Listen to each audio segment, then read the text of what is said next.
Alors, bienvenue à cette quatrième journée de notre aventure. Moins de stress, plus de toi. 5 jours pour ralentir, respirer et faire de toi une priorité en toute douceur. Et ce parcours de reconnexion à soi, bien, en fait, c'est une initiation à l'autocompassion pour des femmes professionnelles et des femmes leaders en quête d'équilibre. Donc, je suis très excitée parce qu'on est presque rendu à la fin de de ce beau voyage, de cette belle aventure. Puis je suis pas très contente, très excitée parce que ça se termine. Non, je suis très contente parce que il y a des options qui s'en viennent pour toi, pour si tu veux vraiment découvrir davantage ce qu'est l'autocompassion, eh bien, tu vas pouvoir le faire au travers de les options que je vais te présenter. Donc, allons-y tout de suite. Alors, c'est quoi le menu ou l'agenda du jour? Eh bien, comme d'habitude, on va avoir une méditation et la méditation de ce soir va être sur le dialogue intérieur.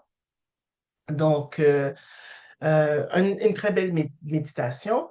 Ensuite de cela, on va faire le concept, voyons, ensuite, on va regarder deux outils d'autocompassion, en fait, deux notions. L'importance d'identifier son discours intérieur, surtout son discours intérieur négatif, et comment transformer son dialogue interne avec tendresse. Ensuite de cela, on aura un petit exercice et l'exercice pratique, évidemment, mais aujourd'hui, je vais te présenter également le programme. Donc, sans plus tarder, nous allons commencer avec la méditation. Alors, je vais t'inviter à t'installer bien confortablement. Donc, adopte une position confortable pour toi. Et je vais t'inviter à fermer doucement les yeux et commence à respirer profondément, lentement. Donc, tu inspires par le nez et tu expires doucement par la bouche. Encore une fois, respire toujours par le nez et expire par la bouche. Et pendant que tu prends ces inspirations, sens ton corps se déposer, relâcher les tensions, ralentir. Comme toujours, tu n'as rien à faire, rien à réussir, rien à performer, juste à être là avec toi-même. Sens ton corps qui commence à se déposer, à relâcher des tensions, à ralentir et amène doucement ton attention à ton cœur. Peux-tu sentir son battement? Donc, moi, je mets ma main pour m'aider. Sens le battement de ton cœur. Ressens cette vie en toi, cette pulsation constante. Elle ne demande absolument rien de ta part. Elle est simplement là, comme une preuve silencieuse que tu es vivante, présente, suffisante. Aujourd'hui, tu vas rencontrer une voix, ta voix intérieure, celle qui te parle en silence, parfois sans que tu t'en rendes compte. Et prends un moment pour l'écouter, cette voix.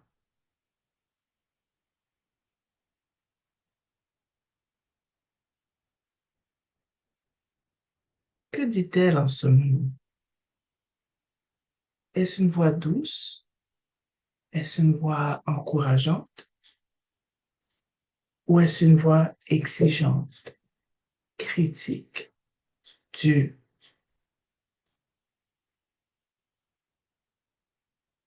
Peut-être que cette voix dit des choses telles que tu n'y arriveras pas.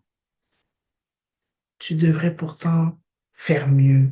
Tu devrais savoir comment faire ça. T'es pas assez bonne. C'est pas pour toi. Observe cette voix sans la juger. Elle a peut-être cru que elle te protégeait, qu'elle te motivait à faire plus, à être meilleure.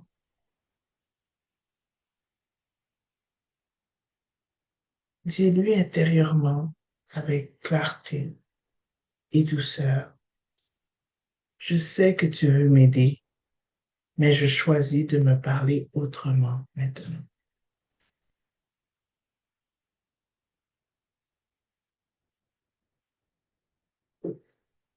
Imagine maintenant que tu remplaces cette voix par celle que tu offrirais à une amie qui t'est chère, que tu aimes profondément, une amie en détresse, une amie en doute, une amie qui est fatiguée.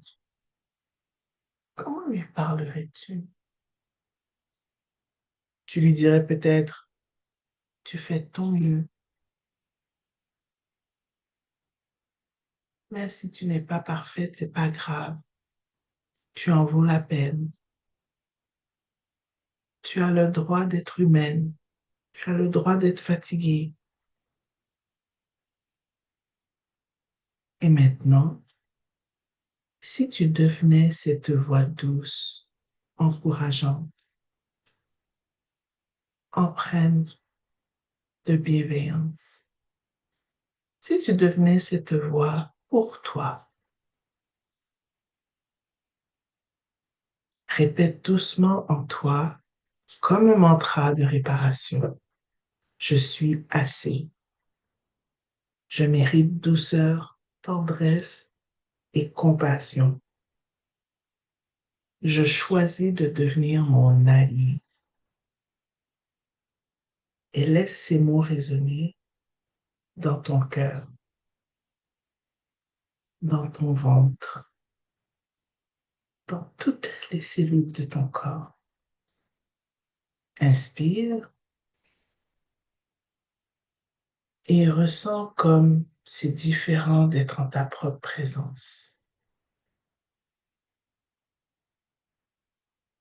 sans violence, sans exigence, juste avec bienveillance.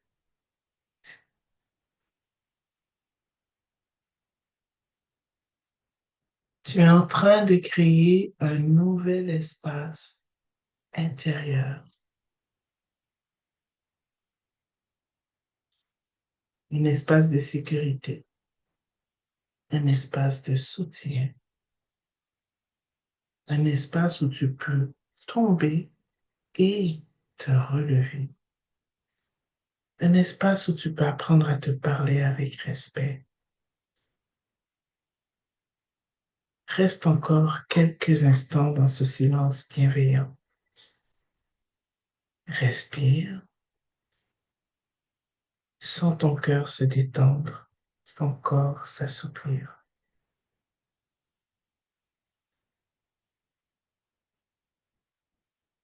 Et lorsque tu seras prête, ramène doucement ton attention dans la pièce où tu es. Commence à bouger des doigts et bouger des orteils pour amener de l'énergie, de la vitalité dans tes membres. Concentre-toi sur le son de ma voix, sur les sons qui sont dans la pièce ou autour de toi. Et quand tu es prête, ouvre les yeux avec un regard nouveau, avec un regard plus tendre, plus allié, plus toi.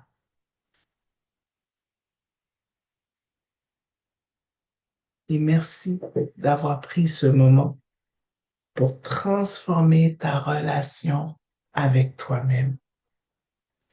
C'est le début d'un nouveau dialogue.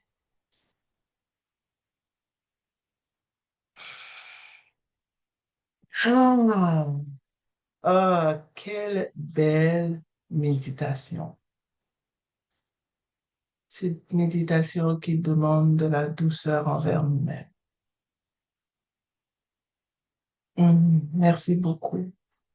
Je vais t'inviter à prendre quelques instants pour valider comment tu te sens suite à cette méditation.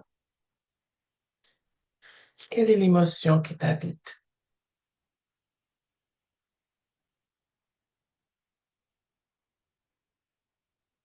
Détendu, bien, hein, très bien. Plus de douceur envers moi. Ah, ah, ça c'est bien ça. Très bien.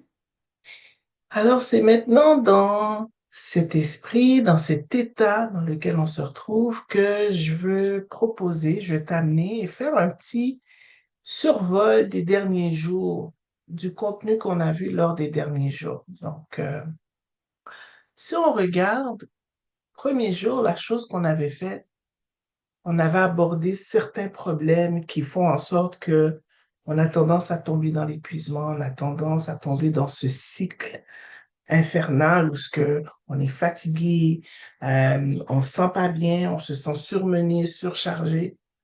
Et un des problèmes qui peut mener à ça, c'était se traiter avec dureté.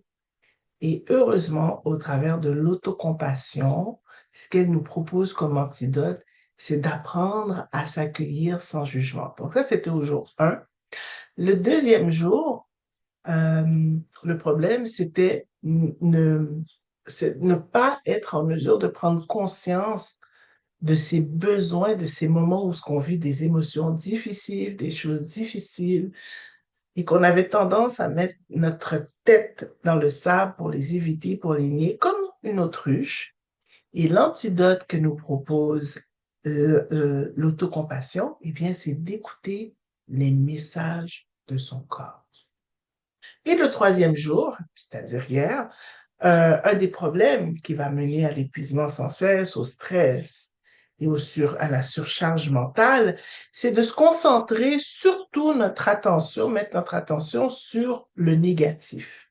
Donc, alors qu'il peut y avoir plein de bonnes choses qui se passent autour de nous, et l'antidote proposé par l'autocompassion, c'est la gratitude. Mais ce qui est important, c'est que toutes ces choses ont un point en commun. Tous ces problèmes que j'ai nommés, puis en incluant celui d'aujourd'hui qui est des discours négatifs, tous ces problèmes-là vont créer comme résultat dans nos vies une chose. Et c'est quoi cette chose? Eh bien, c'est le stress. Quand on est dans un discours négatif, quand on porte son attention sur le négatif, les choses qui ne fonctionnent pas, ça génère un stress à l'intérieur de nous. Donc, on a déjà le stress qui vient nous alourdir, le stress extérieur, mais en plus de ça, si on fait toutes ces choses que je viens de te nommer, eh bien, ça aussi, ça va créer du stress à l'intérieur de nous. Et pour bien comprendre un peu l'image en question, c'est comme si, quand tu entretiens toutes ces attitudes et ces comportements que je viens de nommer, mais c'est comme si tu avais un sac à dos qui est déjà assez lourd et tu rajoutes des roches à l'intérieur de ce même sac à dos et ça devient pratiquement impossible d'avancer, ça devient impossible de fonctionner. C'est pour ça que, bref, on tombe en épuisement, on tombe dans la surcharge. mentale, on tombe dans le surménage, on tombe dans la surcharge émotionnelle, la fatigue mentale. Eh bien, c'est à cause de toutes ces choses. Rappelons-nous que les trois piliers de l'autocompassion, donc pour venir à bout de tous ces problèmes et les antidotes que nous propose l'autocompassion, on travaille sur la bienveillance qui, encore une fois, je le rappelle, c'est imaginer la bienveillance comme se parler et se traiter comme on parlerait puis on traiterait une amie qu'on aime. Donc, se parler avec gentillesse, avec douceur, avec compréhension. Ensuite de cela, le deuxième pilier qui est l'humanité commune, c'est de se rappeler que en tant qu'être humain, c'est normal, on vit tous des difficultés. Et c'est normal d'en vivre. Euh, on n'est pas fait pour être des Wonder Woman, des super femmes ou être des robots, des machines. L'imperfection fait partie de l'expérience humaine. On ne s'attend pas à ce qu'on réussisse tout le temps. On peut vivre des moments d'échec, des moments de difficulté, de découragement et de doute, et c'est correct, c'est quelque chose d'humain. Donc, on n'a pas à se flageller sur la tête par rapport à ça. Puis la pleine conscience, elle, eh bien, c'est toujours être cette capacité à s'observer, à prendre du recul, adopter une position méta et s'observer. Et pendant qu'on s'observe, eh bien, on prend conscience des pensées, des émotions que l'on vit à l'intérieur de soi et on décide et on choisit plutôt de les accueillir avec présence et non-jugement. Donc ça, ce sont les trois piliers de l'autocompassion et chaque antidote, chaque solution proposée par l'autocompassion met de l'avant un ou plusieurs des piliers en question. Donc ce soir, parlons du discours négatif. Alors, c'est quoi le discours négatif? Eh bien, pour faire simple, c'est tout simplement cette petite voix à l'intérieur de nous qui critique constamment, qui minimise nos réussites. Donc, par exemple, cette voix qui critique va toujours dire, t'en fais pas assez, c'est pas assez bon. Bref, tout ce qu'on fait, c'est jamais assez bon. Cette petite voix peut minimiser, invalider nos réussites. Finalement, bof, c'est pas si impressionnant ce que tu fais. T'as été chanceuse. Voyons donc, c'est rien. Tout le monde peut faire ça. C'est une voix aussi qui va tendance à amplifier nos échecs. Donc, tu vas entendre, cette voix-là peut nous donner des épithètes comme t'es nul, regarde-toi, t'es même pas capable de faire ça. Et donc, cette voix nous invalide, mais aussi nous fait sentir toute petite. Et bien sûr, c'est la voix qui va nous saboter. Donc, tu arriveras jamais. C'est pas pour toi. Même si tu essaies, ça fonctionnera pas. Bref, souvent, on a des discours négatifs comme ça. C'est comme une petite cassette. Et d'où provient cette cassette qui joue en continu tout le temps, tout le temps, tout le temps, tout le temps? Eh bien, cette cassette, déjà en partant, ce sont des pensées automatiques. Souvent, c'est dans notre subconscient, dans notre inconscient qu'on a ça. Et ces discours-là, eh bien, ils ont été influencés par notre enfance, euh, par la culture de la performance, par, dépendamment le type de société dans laquelle on vit ou le type de famille dans lequel on a évolué. Il peut avoir une culture de performance, il faut réussir, il faut que tu aies des bonnes notes. Souvent, c'était ça moi qu'on me disait quand j'étais enfant. Ça peut être aussi, cette cassette-là peut provenir aussi de traumas qu'on a vécu dans notre enfance, dans notre jeune âge. Des exemples de traumas pour les enfants, une séparation, un divorce, des difficultés financières. Ça, c'est pour en nommer quelques-uns. Peut-être des parents violents, hein, être témoin de violences entre parents. Donc, toutes sortes de formes de traumas. Et pour finir, bien, le perfectionnisme et la peur du rejet. Mais faites bien attention. Je vais même vous annoncer une nouvelle choquante.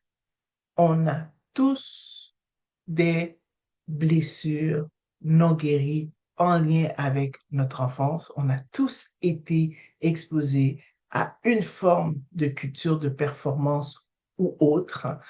On a tous eu des traumatismes et on a tous vécu à un moment donné cette peur de se faire rejeter, de se faire critiquer, de se faire condamner, de se faire juger et le perfectionnisme. Donc, on a tous ces blessures d'une profondeur ou d'une autre, donc de profondeurs diverses, qui ont peut-être pas été guéries ou qui ont mal cicatrisé.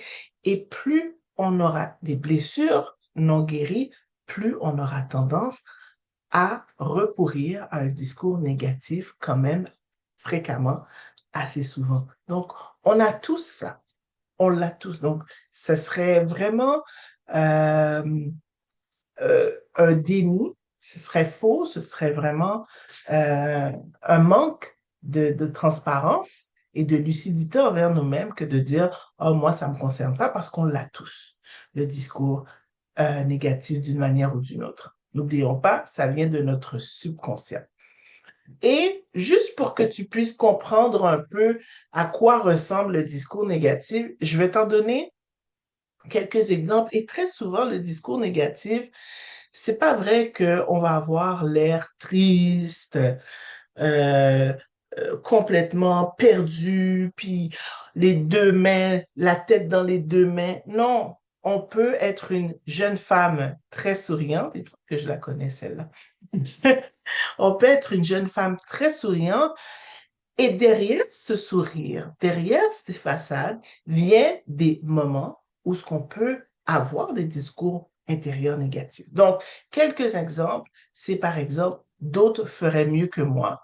Donc ça, c'est une comparaison toxique qui va venir éroder, qui va venir briser notre confiance en nos capacités. C'est très pernicieux, le discours négatif.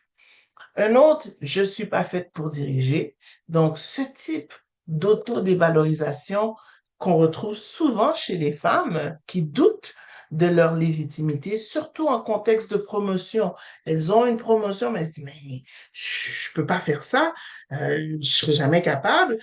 Mais non, effectivement, ou encore euh, des femmes qui font du leadership d'équipe. Une autre phrase pourrait être je dois faire mes preuves.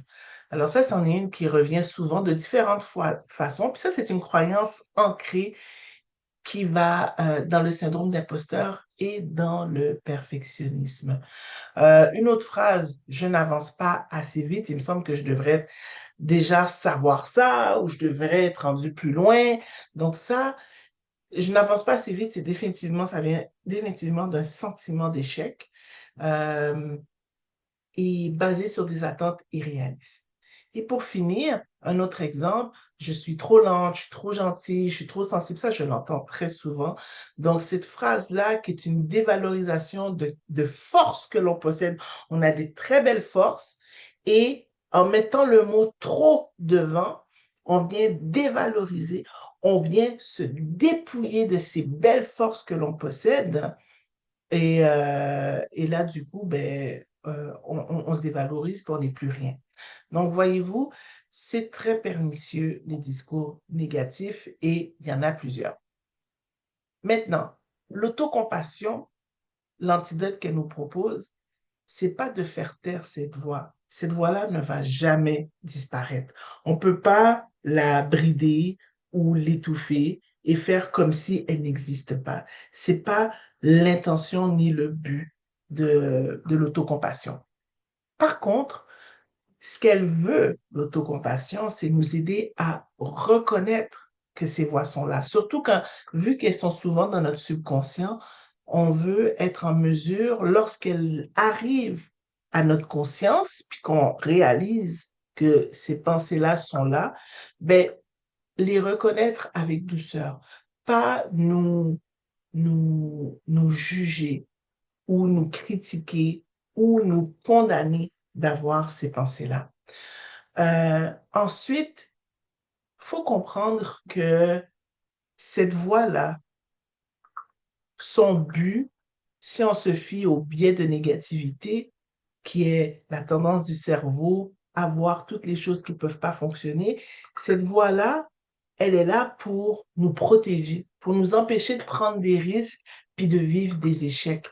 Elle n'est pas là euh, pour nous détruire. Par contre, son impact, évidemment, c'est un impact à la longue qui va nous détruire. Mais l'intention initiale de cette voix, c'est pas de nous détruire et de nous faire du mal.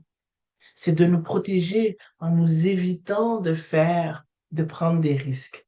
Alors, l'autocompassion, ce qu'on peut faire au travers de l'autocompassion, c'est de rééduquer cette voix, rééduquer cette voix pour qu'elle devienne une alliée. Donc, en pratiquant l'autocompassion, on apprend à ne plus laisser les pensées critiques ou négatives dominer notre regard intérieur.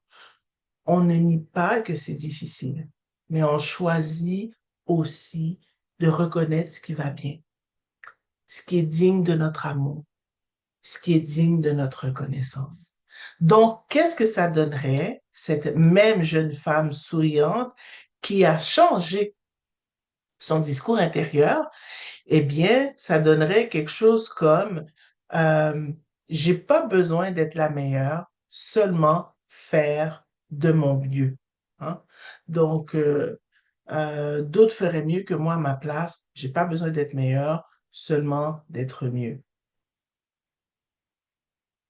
Au lieu de dire ben, je suis pas faite pour diriger, on pourrait dire je découvre mon propre style de leadership aligné avec qui je suis. Euh, Au lieu de dire je dois faire mes preuves, on pourrait dire je mérite le respect, même si je suis pas toujours parfaite. Euh, Au lieu de dire je suis trop lente, non. Au lieu de dire je vais pas assez vite, ben, je pourrais dire j'avance à mon rythme. Chaque pas compte, même les plus petits. Et au lieu de dire, ben, je suis trop lente, je suis trop sensible, je suis trop gentille, ben, de dévaloriser nos forces, eh bien, on pourrait honorer nos forces en disant ma manière d'être ou ma personnalité est valide. C'est pas magnifique, ça? Alors, voilà. Maintenant, on va regarder, c'est de comprendre que au travers de ces changements, l'autocompassion vient apaiser le système nerveux ou vient plutôt activer le système nerveux parasympathique parce que toutes ces critiques, tous ces discours négatifs qui sont ancrés dans la dureté envers nous-mêmes alimentent le stress.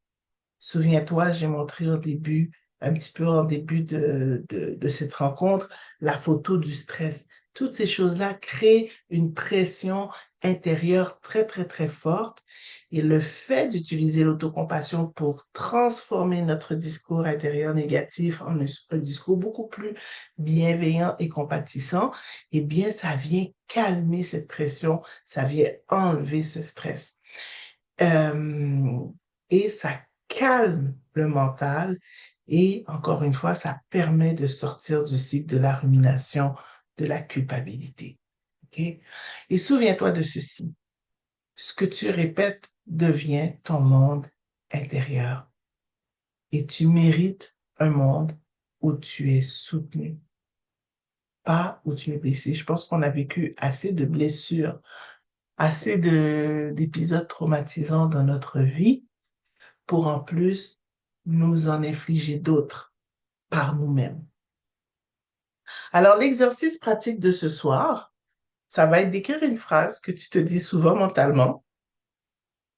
Ça pourrait être par exemple, je suis niaiseuse ou quoi. Et pose-toi la question, est-ce que je dirais ça à ma meilleure amie? Et je vais t'inviter à reformuler avec l'autocompassion cette même phrase. Donc, je vais t'inviter à arrêter la vidéo, à prendre 2 minutes et à le faire, cet exercice maintenant. Donc, je vais partir mon timer parce qu'on veut se donner un vrai 2 minutes. ça, c'est quelque chose que tu pourras faire, que tu peux continuer. C'est une réflexion qu'on amorce ce soir, mais que tu pourras continuer après, par la suite.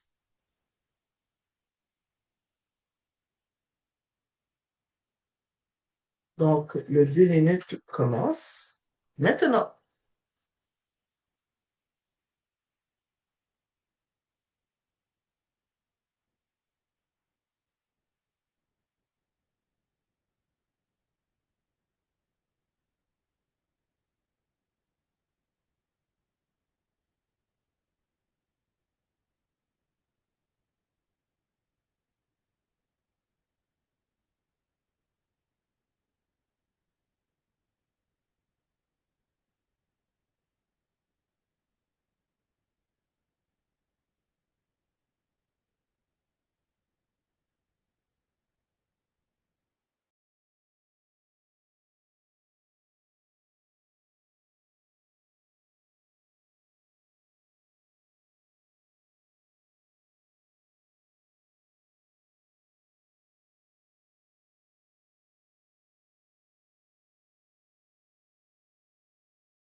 Alors, très bien, on a fait nos 2 minutes. C'est pas un exercice facile, mais vraiment, je t'encourage à prendre rendez-vous avec moi jamais si tu vas avoir plus d'informations.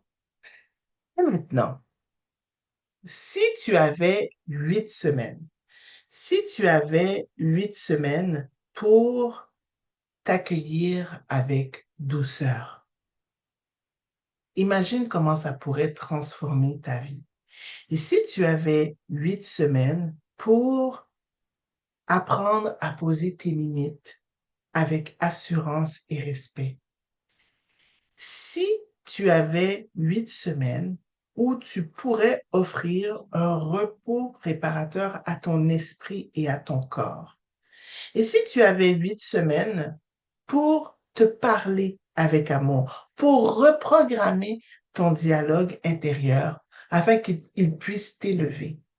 Eh bien, si tu avais 8 semaines pour faire toutes ces choses, comment ta vie changerait?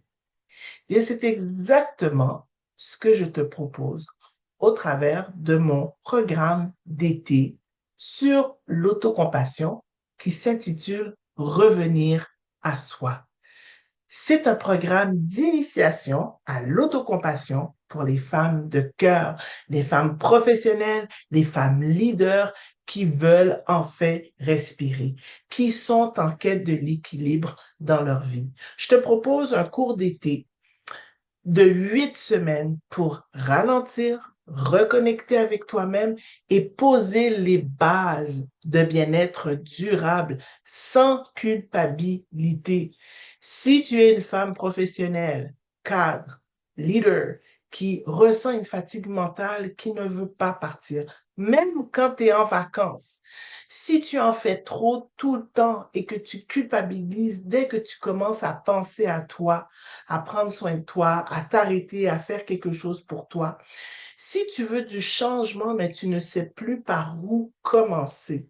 Si tu ressens le besoin de ralentir, mais aussi tu as peur de perdre le contrôle, ce programme, je l'ai créé pour toi afin que tu puisses te remettre au centre de ta vie et créer un espace pour respirer, un espace pour t'écouter, un espace pour guérir avec douceur. Et pourquoi j'ai décidé de créer ce programme? Ben parce que je me suis rendu compte au fil des années, quand j'accompagnais les femmes à trouver leur épanouissement dans leur emploi, à sortir de carrières dans lesquelles elles étaient insatisfaites, ben j'avais remarqué que ces femmes-là étaient dures avec elles-mêmes. Et moi aussi, j'étais pareil.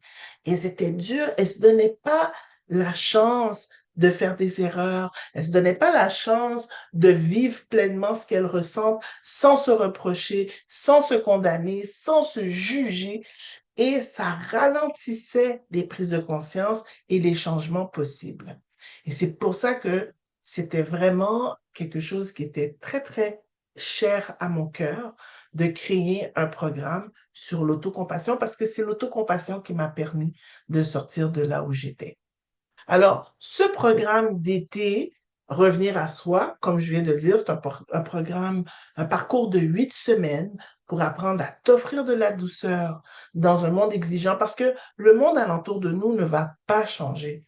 Alors, c'est pour ça que nous, on veut faire ce travail intérieur.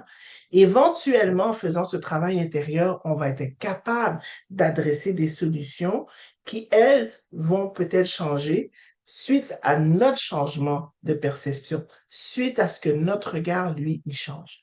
Alors, au travers de ces 8 semaines-là aussi, on va apprendre à écouter son corps, écouter la fatigue, écouter nos besoins, reconnecter à notre vraie voix, pas celle de la performance, pas celle qui dit je dois, il faut, je devrais. Non, celle qui va être beaucoup plus alignée avec toi. On va s'arranger pour que l'alignement se fasse en fonction de ce que je pense, ce que je dis, ce que je désire et ce que je fais, ou tout se rencontre sur un même plan. Euh, Grâce à ce programme-là, tu vas apprendre à mettre tes limites, apprendre à dire non avec amour et accueillir ta puissance autrement que dans l'évitement, dans le déni et dans la lutte. Donc, c'est sûr que comme on a fait dans le parcours de reconnexion à soi, il y aura une méditation guidée. Évidemment, il y a une capsule d'enseignement inspirante. Il y a un exercice ou un rituel d'intégration. On a une rencontre de groupe de 90 minutes à chaque semaine pour pratiquer ensemble l'autocompassion et aussi recevoir du soutien. Ça commence le 1er juillet, ça se termine le 25 août. C'est vraiment un cours d'été à raison de 1 jour par semaine et ce sera le mardi qu'on va se rencontrer. Les replays sont disponibles pour un temps limité. Bien sûr, c'est un groupe réservé aux femmes, mais c'est un groupe bienveillant. Et le tarif de lancement, parce que c'est quelque chose de nouveau, je le fais cet été, il est à 477 $, payable en une fois. Il y a aussi possibilité de le payer deux fois. Euh, donc, demain, vous aurez plus de détails à ce niveau. Et il y a une version VIP, si tu vas avoir 2 séances de coaching personnel avec moi. Au lieu de 477, ce sera 777. Et le prix régulier à compter de l'automne pour ce cours sera de 697 $. Euh, Maintenant, juste rapidement, qu'est-ce qu'on va voir pendant ces 8 semaines? Ben, j'ai mis ça ici. Dans un premier temps, la semaine 1, on va apprendre à s'accueillir sans jugement là où on est. On va déposer le jugement intérieur. Semaine 2, on choisit la douceur. Donc, on veut se créer de l'espace pour soi. Semaine 3, on reconnecte avec notre corps. Ensuite, dans le module 4 ou la semaine 4, on apprend à poser ses limites avec amour, donc apprendre à dire non, à s'affirmer, à s'honorer sans culpabilité. La semaine 5, on transforme notre dialogue intérieur, donc ce qu'on vient de faire ce soir, on va un peu plus en profondeur. Semaine 6, je m'accorde le droit à l'imperfection.